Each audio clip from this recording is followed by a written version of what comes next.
Hello guys, आपका स्वागत है मेरे चैनल पर। आज हम डिस्कस करने जा रहे हैं principles of effective classroom communication. ये लेक्चर 7 है। अब तक टोटल 6 लेक्चर अपलोड हो चुके हैं कम्युनिकेशन पर, आप उसको चेकआउट कर सकते हैं। जो मेरे वीडियो को पहली बार देख रहे हो वो प्लीज़ मेरे चैनल को सब्सक्राइब कर लें और बेल आइकन प्रेस कर दें। तो सबसे पहला सवाल आता है कि क्लासरूम कम्युनिकेशन होता क्या है। ठीक है, तो क्लासरूम कम्युनिकेशन सिंपली वैसा कम्युनिकेशन जो कि किसी क्लास के अंदर हो रहा है बच्चों के साथ। इस पर मैंने एक कंप्लीट वीडियो बनाई है अपने पिछले लेक्चर वीडियो पे, आप उसको जाकर देख सकते हैं। तो बहुत सारे फैक्टर्स हैं जो क्लासरूम कम्युनिकेशन को इफेक्ट करते हैं, जैसे कि teachers, students, message, instructional methods and media, learning environment. ये सारे के सारे फैक्टर्स हैं जो कि क्लासरूम कम्युनिकेशन को डायरेक्टली इनडायरेक्टली हर तरीके से इफेक्ट करते हैं। तो सबसे पहला है कि प्रिंसिपल्स फॉर टीचर। जो क्लास में टीचर पढ़ा रहा है उसके क्या क्या प्रिंसिपल होने चाहिए जब वो पढ़ा रहा है। सबसे पहला चीज़ है कि उसे लर्नर को समझने चाहिए कि बच्चे जो क्लास में बैठे हैं उसका एक प्री नॉलेज होना चाहिए, उनके बैकग्राउंड का, उनके अंडरस्टैंडिंग लेवल का, हर चीज़ का। सेकेंड है कि to develop effective communicating skills. उनका जो कम्युनिकेशन का स्किल है वो इफेक्टिव होना चाहिए। ठीक है, should possess knowledge about pedagogy and andragogy. तो ये दो चीज़ें हैं, पेडागोजी और एंड्रागोजी, जो कि अप्लाई होती है टीचिंग प्रोसेस में। तो इनका नॉलेज उनके पास बेहतरीन ढंग से होना चाहिए। Adopt flexible approach. उनका अप्रोच फ्लेक्सिबल होना चाहिए, क्योंकि कई बार ऐसा होता है कि किसी भी क्लास में जो बच्चों का ग्रुप है ना, तो सारे बच्चे अलग अलग ढंग से सीखते हैं। उनका एक अलग डिफरेंट लर्निंग स्टाइल है, उनका एक अलग अप्रोच है चीज़ों को लेकर। तो टीचर को थोड़ा फ्लेक्सिबल होकर देखना पड़ेगा कि बच्चों को उनका जो पढ़ाने का मेथड है वो सूट कर रहा है या नहीं। अगर कुछ वैसा मेथड टीचर अप्लाई कर रहे हैं जिससे बच्चे अनकंफर्टेबल हो रहे हैं, तो टीचर को फ्लेक्सिबल होना पड़ेगा कि वो दूसरा मेथड को अप्लाई करे। ठीक है, अगला है being objective and unbiased. Teacher को कभी भी पक्षपात बिल्कुल भी नहीं करना चाहिए क्लास में, क्योंकि इससे क्या होता है कि दूसरे बच्चे डिमोटिवेट हो जाते हैं और उनको थोड़ा सा एक टीचर के साथ जो कंफर्ट लेवल है वो कम होते चला जाता है। इसलिए टीचर को हमेशा ऑब्जेक्टिव और अनबाइस्ड होना चाहिए। अगला है develop proficiency in the subject matter. उनका जो भी सब्जेक्ट है उसमें वो उसकी महारत हो, मतलब उस पर उनका कमांड हो। अगर वो कंफ्यूज होकर किसी टॉपिक को क्लास से पढ़ा रहे हैं तो उस सिनेरियो में बच्चों का इंटरेस्ट खत्म हो जाएगा और साथ ही साथ उनका जो रिस्पेक्ट है और टीचर के प्रति जो एक डिग्निटी वाली चीज़ होती है वो भी कम होती चली जाती है, क्योंकि बच्चे फिर टीचर को सीरियसली लेंगे नहीं, वो उनका मजाक उड़ाएंगे पीछे में कि इनको पढ़ाने नहीं आता है। तो उससे बहुत ज़्यादा जो क्लासरूम कम्युनिकेशन है वो ख़राब हो सकता है। ठीक है, develop a realistic self concept and perception about surrounding. जो क्लासरूम का सराउंडिंग है जहाँ पढ़ा रहे हैं और साथ में जो भी आसपास का एनवायरनमेंट है उसको लेकर टीचर को बिल्कुल ही एक रियलिस्टिक सेल्फ कंसेप्ट होना चाहिए और उनका परसेप्शन होना चाहिए अपने आसपास के सराउंडिंग को लेकर। ऐसा नहीं कि वो बिल्कुल ही कट के बस क्लास में आके पढ़ा रहे, नहीं। बच्चों को जब आप पढ़ा रहे हो तो उनको उनके सराउंडिंग से भी रिलेट कराओ, ताकि वो एक्टिवली सीख सके, समझ सके, पार्टिसिपेट करे टीचिंग लर्निंग प्रोसेस में। तो ये सारे थे principles for teachers in classroom communication. अगला है principles for message design. Teacher जो भी मैसेज बच्चों तक पहुंचाना चाहता है तो उसके क्या प्रिंसिपल होना चाहिए कि मैसेज का डिज़ाइनिंग किस प्रकार हो। सबसे पहला, मैसेज जो है वो बहुत ही क्लियर और स्पेसिफाइड ऑब्जेक्टिव के साथ हो। बिल्कुल क्लियर, घुमा फिरा के बच्चों को मत पढ़ाओ, साफ साफ जो चीज़ें हैं उनको डायरेक्टली उनके सामने प्रेजेंट करो, उनको समझाओ। Content should be relevant to cover the objectives. आपको जब मैंने टीचिंग एप्टीट्यूड पढ़ाया था तो उसमें मैंने आपको बताया था कि कोई भी टीचिंग लर्निंग प्रोसेस के पीछे एक ऑब्जेक्टिव होता है जिसको टीचर को फुलफिल करना होता है।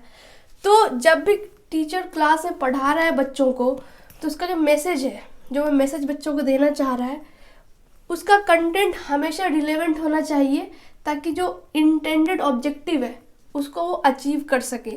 अगला है प्रॉपरली सीक्वेंस्ड। बिल्कुल एक लॉजिकली चीज़ों या कंसेप्ट को अरेंज करो, ऊट पटांग इधर उधर मिक्सअप मत करो। जो चीज़ें जैसे चल रही है रिदम में कोहेरेंटली उसको उसी प्रकार चलाओ। Use of language comprehendable to the learners. वैसे भाषा का इस्तेमाल करो कि बच्चों को समझ में आए। अगर आप 4th क्लास के बच्चों को पढ़ा रहे हो तो उनके लेवल का शब्दावली यूज़ करो। अगर आप 10th क्लास के लेवल के बच्चों को पढ़ा रहे हो तो एक अलग तरीके का एडवांस वोकैबुलरी आप यूज़ कर सकते हो, ठीक है। यूज़ एप्रोप्रिएट सिम्बल्स, जो भी सिम्बल साइन जिस प्रकार से भी आप पढ़ा रहे हो वो भी एप्रोप्रिएट हो।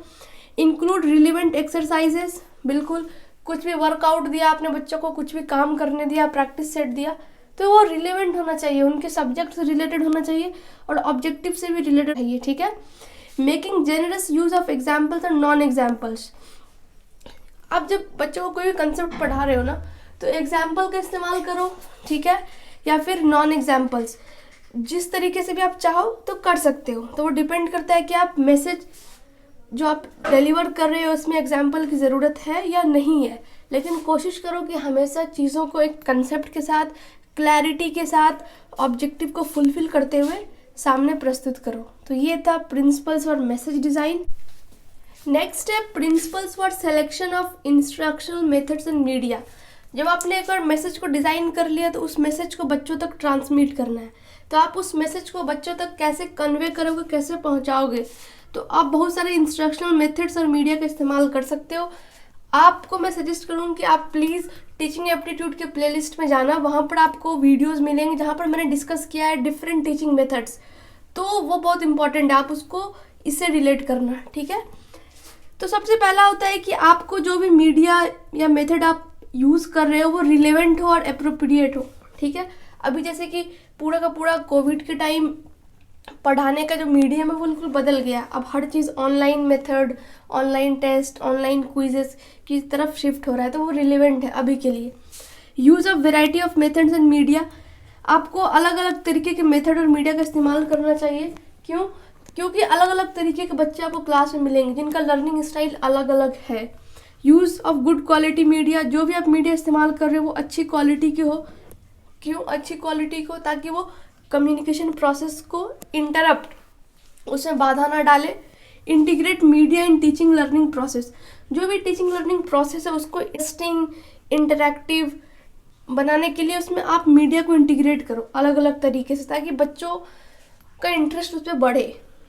अगला है principles for creating conducive learning environment. तो अब पूरा आ जाता है क्लासरूम के एनवायरनमेंट पे कि आप एक अच्छा एनवायरनमेंट कैसे क्रिएट कर सकते हो जहाँ पर बच्चे इंटरेस्टेड हो पढ़ने के लिए, समझने के लिए।